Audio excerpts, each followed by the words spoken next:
Всем привет! Давайте сегодня приготовим салат из сельди, огурца и яйца. Для этого отварим яйца в течение 10 минут. Возьмем пресервы сельди, сольем масло, мелко нарежем селедку.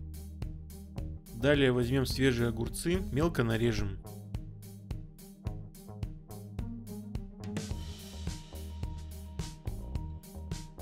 Выложим в чашу огурцы, селедку, вареные яйца также мелко нарежем.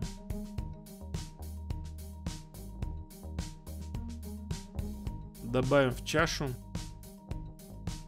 Возьмем укроп, мелко нарежем. Добавим в салат. Добавим майонез. Все перемешаем. Салат готов. Салат очень вкусный и очень быстрый. Кому понравился рецепт, ставьте лайк, подписывайтесь на канал Рецепты на выбор, делитесь с друзьями в социальных сетях. Всем до новых встреч!